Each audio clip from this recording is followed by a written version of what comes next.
What's up, family? As y'all come in, let me know if you can hear me, you can see me okay.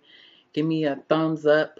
I'm going to wait for a couple of people to join on and make sure that that technology is working correctly. I pray that you all are doing well. I hope that you are in good spirits in the midst of all of this craziness that is happening in our world. I'm not going to be before y'all long. Listen, if you don't know who I am, first of all, let me introduce myself. If you don't know who I am, I'm Marielle. I am the worship leader at the Faith Community. And tonight I am really excited because a lot of people don't know this. This is one of my favorite things to do. I'm very passionate about teaching and encouraging people. And so the fact that I get to do this when typically I'm singing, or in most ministry spaces, I'm behind the scenes typically. So this is a treat for me. So I hope it's a treat for you too. So before I get started, could you guys do me a favor as you're coming on? If you could go ahead and share this stream. And then do me a favor, also go ahead and click that you want to turn on your notifications. So every time that the Faith Community is live, you will be informed by Facebook. So go ahead and just hit that button, hit the share button, and then also make sure you subscribe and make sure that you turn on that little bell so you can get the notifications. All right. So listen, last week, thanks, Christian. Last week, our Pastor Christian Smith, who is on right now, he talked about something that was really awesome. It sounded really simple, but I think a lot of us don't do it enough, and that was resting. And I really need to hear that. And something that he said last week was in the Jewish faith that they really are intentional about preparing for the Sabbath, which is resting. And so as I was really kind of thinking about, praying about, what do I really need to talk about tonight, I really wanted to give us a next steps that Christian laid the groundwork for it last week. So last week, again, he talked about rest. And so tonight, I really just kind of want to talk about some more R words, right? Which is refocus and re-energize. If you're anything like me, before the pandemic hit, your life was this: go, busy, busy, busy. Go here, go there, do this, do that. And then in 2 weeks, our lives have completely changed, right? We put all of our energy, all of our time, all of our resources into other people, other things, other places. And now is a moment in a time that we have to actually pause, because either those things are stopping for right now, they're halted right now, or we don't have any contact, so we're practicing social distancing, which I hope you are. And so now it's caused this, okay, so what am I supposed to do now? And I really feel like it is really making a lot of us revisit some things that we've maybe put on the back burner. I know I can attest, before the pandemic hit, there were people, places, and things I was putting time, energy, even money and resources into that really were not yielding any type of result for me. They weren't adding any type of value. And now, because I've had a moment to rest, like Christian told us last week, it's really made me refocus and re-energize. And there have been things that I know God has put on the inside of me, and I know that God has put on the inside of you, that we have really kind of neglected. We have allowed life to just kind of get in the way. Some of us unintentionally, and if I'm honest, some of us intentionally, because of fear. We have not wanted to touch that thing. We have not wanted to engage that thing that we know we really could be doing, because there is that what if possibility. And so I really feel like tonight I want to encourage you that rest helps you to clear your mind. Rest helps you to refocus, and it helps you to re-energize. Now, if you're like me, you always have questions. You're a big question person. So maybe you're asking me, well, Marielle, that sounds great and wonderful, but how am I supposed to refocus, and how can I re-energize? So I'm really glad you asked that question. I'm about to be like a straight Baptist preacher and give you 3 points on how you can do that. So number one is pray. I know that sounds super simple, and I know that's like kind of a churchy response, but it's true. Too often we make decisions that we never consult God about. And most times we never ask God or call on God about anything until we're in trouble. But what would happen if we actually consulted God on decisions before we actually moved on it?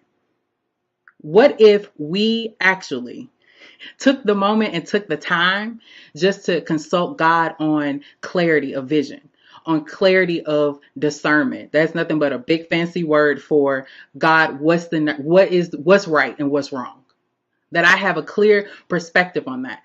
And too often we leave God completely out. So it really becomes the argument of prevention versus intervention, right? If I can talk to God on the front end, it'll keep me out of stuff on the back end that he won't have to come and come get me out of, because I talked to him on the front end. So I'm exactly where I'm supposed to be, as opposed to God having to meet me in the middle because I never consulted God about it.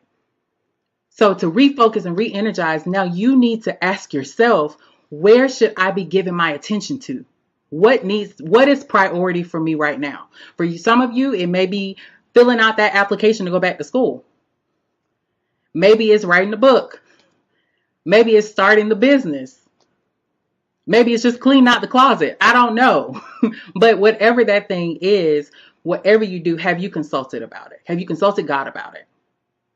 So to get re-energized, to get refocused, the first thing that I really have to do is I have to pray. I got to ask God, because I need to ask him for vision, and I need to ask God for discernment. Vision, that I have clarity of where I'm supposed to go. Discernment on what's right, what's wrong, who's right, who's wrong, right? So that's the first thing. Second thing is I have to be intentional about a plan. I have to be intentional about a plan. I can't just randomly just think, okay, God, cool. So Christian just said for him it's writing a book. Okay, great. God, I'm going to need to write a book. And I know you said write a book. And then that's it. No, there's a plan that goes into that. You got a lot of time. Most of us have a lot of time on our hands. So we have a little bit more free time on our hands than we normally would have. And even though there are a lot of things that are close to us, Al Gore's internet is still available. It's still accessible to you. Do your homework. Do your research. Come up with a game plan. Write it down. So whatever that thing is for you, write it down. If it's you want to lose weight. Praise God, I'm talking to myself. You want to lose weight. What's the game plan? It's not enough for me to say, okay, great. Yeah, I want to lose 20 pounds. Okay, well, how am I going to go about that? How am I going to actually institute a plan? What's the goal? How am I going to get there? All right. So you have to be very intentional. That's why I love what Christian said last week about rest. They were intentional about it. And because they were intentional about it, they got better results. Because they were intentional about resting, they got better results. So now I can't just be intentional in my rest. I got to be intentional in my plan.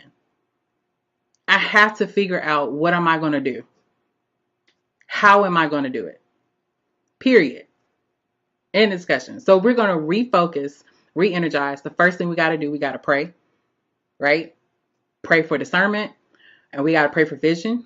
Second thing is we have to be intentional about a plan, right? Thirdly, and the biggest one is you've got to have some discipline. Listen, I get it. You prayed about it. You got the direction now. Okay, you got a plan. Now I have to have discipline in order to execute the plan. And too many times we don't have that.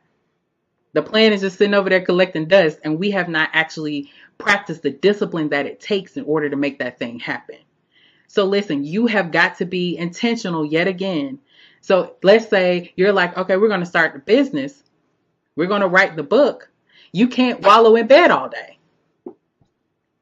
You got to get up. You got to get up and practice the discipline of, I'm going to write a chapter. I'm going to write one page every day until I have a whole chapter. Whatever that thing is for you. But you have got to exercise some type of discipline. Some of y'all been in the same clothes since the COVID-19 pandemic has happened. It's time to get out of them clothes, get in the shower, go wash your tail, and get to work on whatever that thing is for you. That same energy, that same vigor that you put into making other people's dreams happen, to supporting other people. Now it's time to focus on you. You've gotten the rest, but now it's time to refocus and reshift and re-energize. So if you're going to do that, I'm going to just follow up. Number one, you got to pray about it. Consult God always. Number two, you got to be intentional about a plan. Number three, you've got to have discipline to make that thing happen, whatever it is for you. And I get it. Right now, We're living in scary times. We don't know what's about to happen. But what I do know is that there is a future.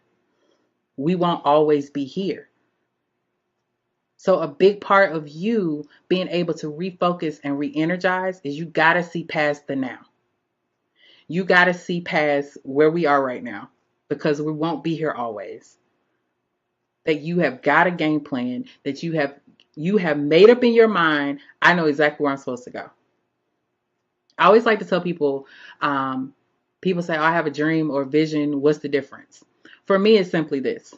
A dream is usually the end goal. A vision is the steps it's going to take to get to the end goal. The vision is a lot more detailed than the dream ever is. The dream shows you what the end is going to be, but the vision gives you the steps to get there. And oftentimes we're either too scared or we have chosen to not put the same energy into ourselves and into what God has for us and what he put into us that we have given to other people or other organizations or other things. There's a very popular saying that says the richest place in the world is the graveyard. And I don't ever want to meet my creator in whatever way that is. I don't want to meet my creator on full because I was too scared. I was not disciplined enough.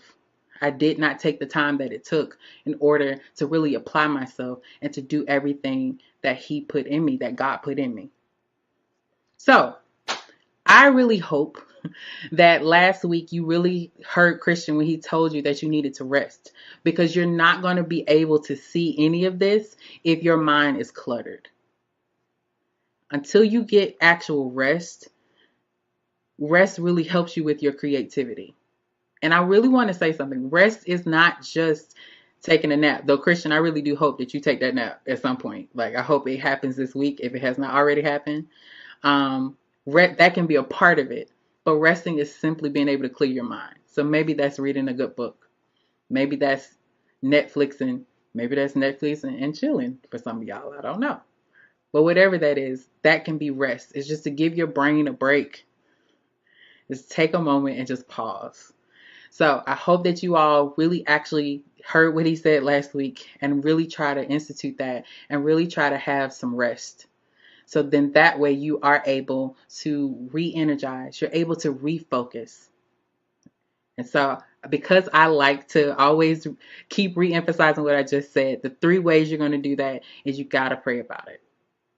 Be intentional with your plan. And you got to have the discipline to make it happen. Listen, that's all the word I got for y'all tonight.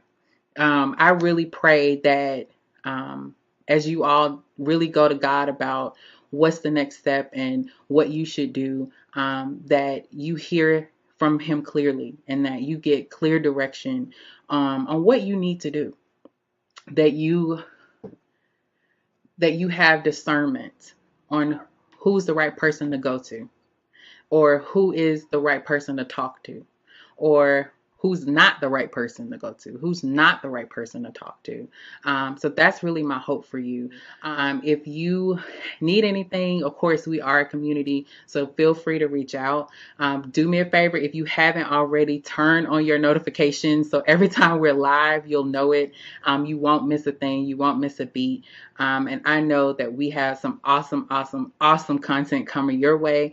And so I pray that this was a blessing to you. This was such a blessing to me because, again, I rarely get to talk in most ministry spaces.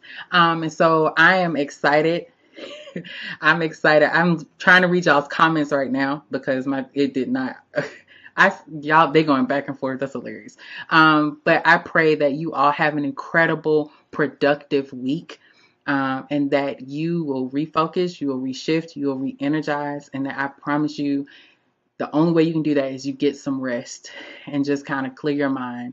I'm praying for you. We're praying for you. We love you guys. I hope that y'all have an awesome week. We love you guys. Have a great day and have a great